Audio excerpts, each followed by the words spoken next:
আমি বাসা দিয়ে যাওয়ার সময় হঠাৎ করে ব্লাস্ট হলো। আমি বললাম সাধারণত বাংলাদেশে 3 মিটার ব্লাস্ট হয়, 5 মিটার ব্লাস্ট হয়, বা অন্যান্য কিছু ব্লাস্ট হইতে পারে, চাক্কা ব্লাস্ট হয়। তা আমি যাওয়ার সময় দেখি এখানে আগুন ধরে। আমি সিঙ্গারা রেখে দৌড়ে আসি, দেখি আগুন ধরতেছে। পরে দেখলাম একটা ছেলে গায়ে কোনো জামা কাপড় নাই, রোগ দিতেছে। একটা মাকে দেখলাম, সে মা তার সন্তানকে বাঁচার জন্য, নিজের গায়ে কোনো জামা কাপড় নেই, সে মা তার ছোট্ট ক্লাস 2তে বা 3তে পড়ে, সে বাচ্চাকে নিয়ে তিনি দৌড় দিয়ে চলে গেছে। তারপর মেট্রো রেল ভবন থেকে সেনাবাহিনী আসছে, ফায়ার সার্ভিস আসছে, পুলিশ আসছে, তারা উদ্ধার কাজ চালিয়েছে। তারপর ওই সাইডে দেখলাম কি, আমরা তো সাধারণত মার্কেটে দেখি পুতুল দাঁড়িয়ে থাকে জামা কাপড় পরে না, ওই পুতুলের মতো কি দেখলাম, মাথা ধুইতে পরে তারা ডেস্কের সাথে হাত দিয়ে পুতুলের মতন বসেছিল। তাদের পুরো শরীরটা লাল, চুল কিছু ছিল না। এ থেকে কার মন না খাবে? আরে সেনাবাহিনী কালকে রাত 2টার দিকে এই লাশগুলোকে গোপন করছে কেন? আমরা 24-এর আন্দোলন কেন করছি? আমরা আগে ছোটবেলায় বলতাম বাংলাদেশ আমাদের মাতৃভূমি, বাংলাদেশ নিয়ে আমরা গর্ব করি। আজ বলা দরকার বাংলাদেশকে নিয়ে আমরা ঘৃণা করি।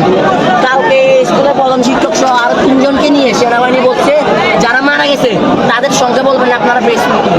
যদি বলেন তাহলে আপনাদের মারা হবে। প্রধান শিক্ষকের কালকে মারা হয়েছে, পরে ছাত্ররা হল থেকে বের হয়ে এটা নিয়ে আন্দোলন করতে গেল, তাদের 4-5 জন ধরে কলেজ চাপে মেরা হয়েছে। তারপর আজকে কালকে রাত্রে এই ঘটনার পর আমরা ঘুম যাই নাই। তারপর কালকে রাত্রে আরেকটা ঘটনা করছে 12:30টায়। আমরা তখন ওই স্কুলের ভিতরে ছিলাম, দেখলাম 4 জন মা এবং 1 জন বাবা। মাটা শুধু সেনাবাহিনী স্যারের কাছে এভাবে হাত জোর করতেছে, বাবা তুমি আমার বাবার মতো, বাবা আমার ছেলেটা ভিতরে, আমার মেয়েটা ভিতরে হাসপাতালে নেই, বাবা একবার ঢুকতে দাও বাবা, লাস্টে না দেখলো বাবা, চাইটা নিব বাবা, তোমার কসম আল্লাহ বাবা একটু ঢুকতে দাও বাবা, প্লিজ বাবা আমাকে একটু ঢুকতে দাও বাবা। সেনাবাহিনী স্যার তাকে ধাক্কা মেরেছে কেন? তিনি কি মানা? আপনিও তো একজন মায়ের গর্ভ থেকে জন্মেছেন, আমিও তো একজন মায়ের গর্ভ থেকে জন্মেছি, আপনি কেন এটা করলেন? একটা মা বুঝে একটা সন্তানকে গর্ভ থেকে বের করে জন্ম করতে কত কষ্ট। আপনি যদি গর্ভ ধারণ করতেন আপনি বুঝতেন।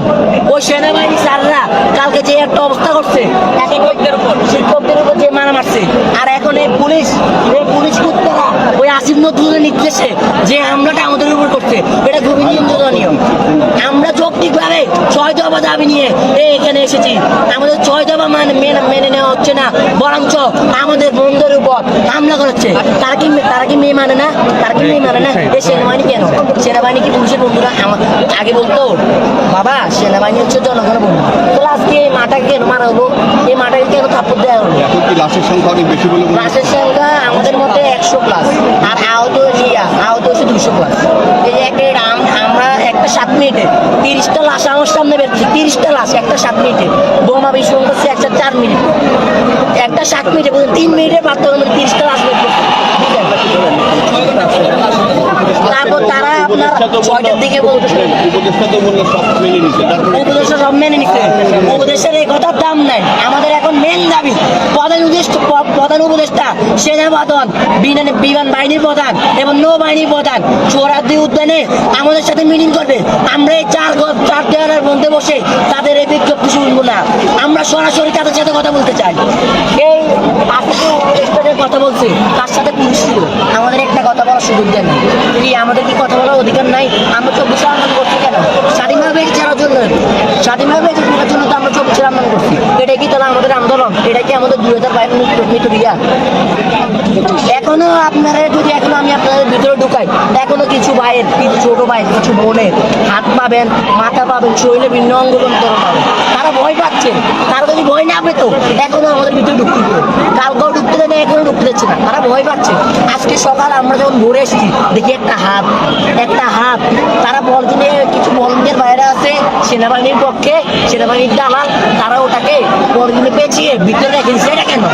আপনারা সব দেখান, সমস্যা কি? ওই একটাই সমস্যা, তাদের বদনাম হবে। সেনাবাহিনী বদনাম হয়ে যদি বাংলাদেশের মানুষের বাড়া হয় তারপরে তো ভালো। তাহলে এখন আপনারাও বলবেন, মায়েরাও বলবে সেনাবাহিনীর কাছে চাইলে আপনার সেনাবাহিনী কি?